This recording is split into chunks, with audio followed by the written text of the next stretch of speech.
नमस्कार दोस्तों, नमो भारत न्यूज़ में आपका स्वागत है।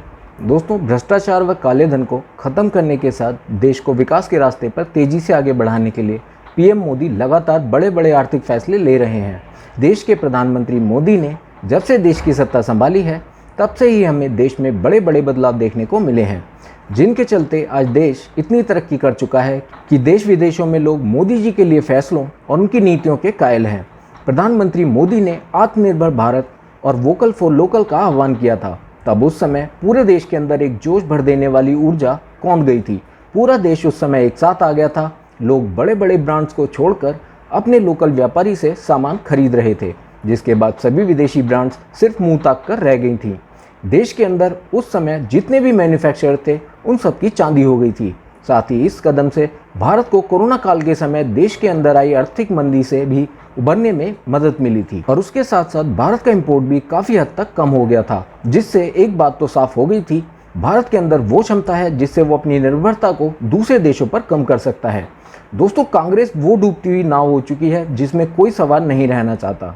आज देखें तो कांग्रेस के इतने टुकड़े हो चुके हैं कि उसके बारे में कहा जाता है कांग्रेस ए, कांग्रेस यू, कांग्रेस आई और कांग्रेस गई, और इसीलिए पूरे देश से कांग्रेस का सफाया हो चुका है।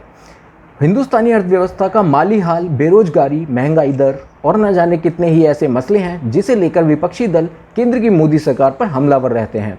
लेकिन इन रिपोर्ट्स में हम आपको केंद्र की मोदी सरकार से जुड़े ऐसे मसलों के बारे में विस्तार से बताने जा रहे हैं जिसे अगर बीजेपी के किसी आलोचक ने जान लिया तो उसे बिल्कुल भी अच्छा नहीं लगेगा, या फिर यूँ कहें कि ये रिपोर्ट उसे तनिक भी रास नहीं आएंगी। आखिर क्या है ये रिपोर्ट्स, जानने के लिए हमारे साथ इस वीडियो के अंत तक जुड़े रहें और इस वीडियो को ज़्यादा से ज़्यादा मात्रा में शेयर करें। बाकी अगर अब तक आपने हमारे चैनल को सब्सक्राइब नहीं किया है तो जल्दी से सब्सक्राइब कर लें और इसके साथ ही बेल आइकन को दबाना ना भूलें। दोस्तों, भारतीय अर्थव्यवस्था में लगातार जारी मजबूती का असर देखने को मिल रहा है। यूरोप में सुस्ती के बीच घरेलू अर्थव्यवस्था की तेज ग्रोथ से भारत टॉप 5 इकोनॉमी में शामिल हो गया है। सबसे बड़ी अर्थव्यवस्थाओं में भारत ने ब्रिटेन को पीछे छोड़ दिया है और ब्रिटेन अब छठे पायदान पर है। ब्लूमबर्ग की एक रिपोर्ट के मुताबिक अमेरिकी डॉलर में की गई गणना के अनुसार भारत ने 2021 की आखिरी तिमाही में यूके को पीछे छोड़ा है। वहीं आईएमएफ के जीडीपी आंकड़ों के मुताबिक 2022 की पहली तिमाही भारत ने अपनी बढ़त और मजबूत की है। अनुमानों के अनुसार इस ग्रोथ के साथ भारत सालाना आधार पर भी जल्द दुनिया की 5वीं सबसे बड़ी अर्थव्यवस्था बन सकता है। यूके से कितनी बड़ी है भारतीय अर्थव्यवस्था? आईएमएफ के द्वारा जारी आंकड़ों और मार्च तिमाही के अंत में डॉलर के एक्सचेंज रेट के आधार पर ब्लूमबर्ग ने जानकारी दी है कि नॉमिनल कैश में भारतीय अर्थव्यवस्था का साइज 854.7 अरब डॉलर था। इसी अवधि में इसी आधार पर यूके की अर्थव्यवस्था का आकार 816 अरब डॉलर था। अनुमान लगाया जा रहा है कि आने वाले समय में भारत ब्रिटिश इकोनॉमी के मुकाबले अपनी बढ़त और मजबूत करेगा। दरअसल भारत के लिए ग्रोथ अनुमान 7% रखा गया है, जो कि दुनिया में सभी प्रमुख अर्थव्यवस्थाओं में सबसे तेज है। वहीं दूसरी तरफ यूके की अर्थव्यवस्था में सुस्ती की संभावना जताई जा रही है। इसे देखते हुए आईएमएफ ने अनुमान दिया है कि सालाना आधार पर डॉलर मूल्य में भारत यूके को पीछे छोड़कर 5वीं सबसे बड़ी अर्थव्यवस्था बन जाएगा। 20 साल में 10 गुना बढ़ी है भारत की जीडीपी। सालाना आधार पर भारत की अर्थव्यवस्था 3.17 लाख करोड़ डॉलर की है और यूके से कुछ पीछे ही छठे स्थान पर है। यूके की जीडीपी फिलहाल 3.19 लाख करोड़ डॉलर की है। 7% की अनुमानित ग्रोथ के साथ भारत के इसी साल यूके को सालाना आधार पर भी पीछे छोड़ने की संभावना है। फिलहाल दुनिया की सबसे बड़ी अर्थव्यवस्था अमेरिका है, जिसके बाद चीन, जापान और जर्मनी का स्थान आता है। भारत की जीडीपी ने बीते 20 साल में 10 गुना बढ़त दर्ज की है। भारत 2028 से 2029 तक 5 ट्रिलियन डॉलर की इकोनॉमी बन जाएगा, बशर्ते अगले 5 वर्षों में जीडीपी लगातार 9% की दर से बढ़े। रिजर्व बैंक के पूर्व गवर्नर डी सुब्बाराय ने यह विचार व्यक्त किए।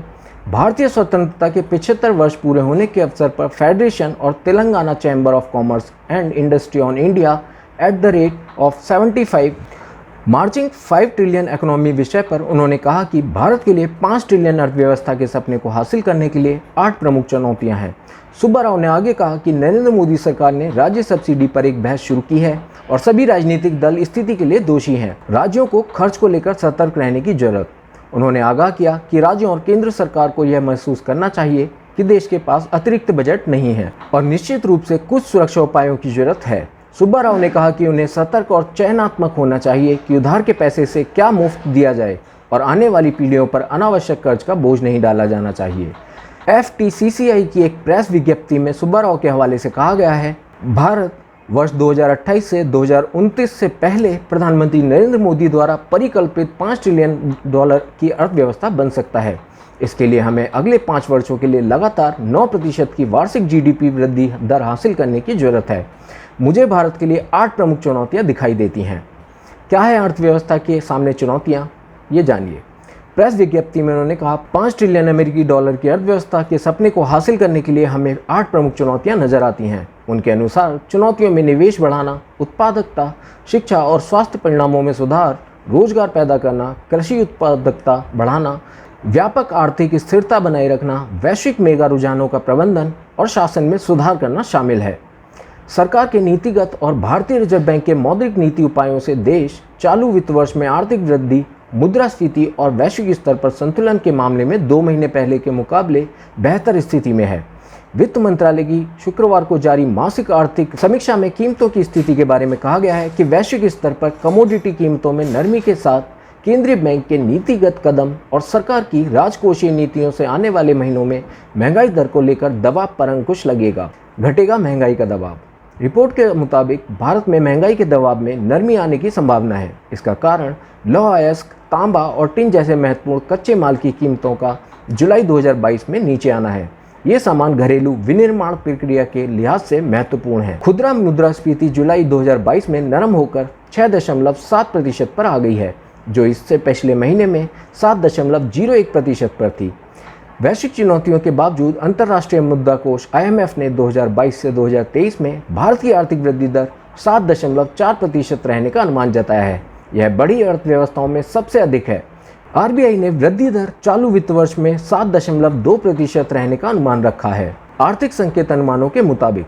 वहीं रिपोर्ट में कहा गया है कि GST संग्रह, PMI, purchasing manager index, e-way bill जैसे कुछ प्रमुख आंकड़े 2022 से 2023 के पहले 4 महीनों में IMF के अनुमान के अनुरूप हैं।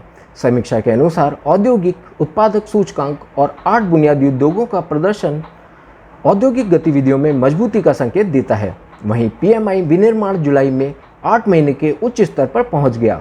यह नए कारोबार और उत्पादन में वृद्धि को दर्शाता है। वित्त मंत्रालय के अनुसार ब्रह्म मोर्चे पर रूस यूक्रेन युद्ध के बाद से निवेशकों में अनिश्चितता बढ़ी है। इससे देश से पूंजी निकासी हुई। यह स्थिति न केवल भारत में है बल्कि अन्य उभरती अर्थव्यवस्थाओं में भी देखने को मिली। भारत के अलावा अन्य उभरती अर्थव्यवस्थाओं की मुद्राओं की विनिमय दर में भी अमेरिकी डॉलर के मुकाबले इस साल जनवरी से जुलाई के दौरान गिरावट देखी गई। विदेशी पोर्टफोलियो निवेशकों ने उभरती अर्थव्यवस्थाओं से इस दौरान 48 अरब डॉलर निकाले। दोस्तों, अगर आपको आज की हमारी ये वीडियो पसंद आई हो तो इसे लाइक करना ना भूलें और इस वीडियो को आप ज़्यादा से ज़्यादा मात्रा में शेयर कीजिए। बाकी देश और दुनिया की तमाम बड़ी खबरों से जुड़े रहने के लिए बने रहिए नमो भारत न्यूज़ के साथ। जय हिंद, जय भारत। वीडियो को लाइक, सब्सक्राइब और शेयर करना ना भूलें।